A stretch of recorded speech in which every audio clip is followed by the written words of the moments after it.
আলাইকুম ওয়া রাহমাতুল্লাহি ওয়া বারাকাতুহু। আলহামদুলিল্লাহি ওয়া কাফা ওয়া সালামুন আলা ইবাদিহিল্লাযীনা ইসতাফা, আম্মা বা'দ।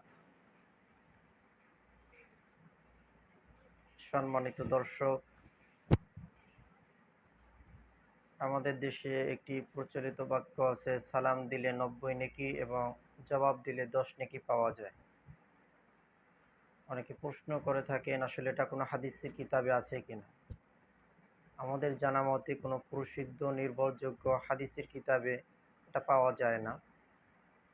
একটি সহিহ হাদিসের ভিতরে এসেছে, আসসালামু আলাইকুম বললে 10 নেকি, ওয়া রাহমাতুল্লাহ বৃদ্ধি করলে 20 নেকি পাওয়া যায়, ওয়া বারাকাতুহু পূর্ণাঙ্গ সালাম দিলে 30 নেকি পাওয়া যায়। তো আমাদের উচিত হাদিসের আলোকে যেভাবে এসেছে এভাবেই আমল করা।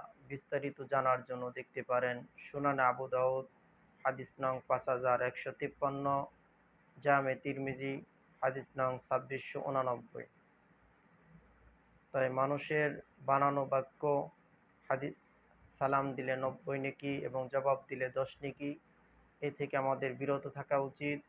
আমাদের সবাইকে হাদিসের ভিতরে যেভাবে এসেছে সেই হাদিস দ্বারা প্রমাণিত ওইভাবে আমল করা উচিত।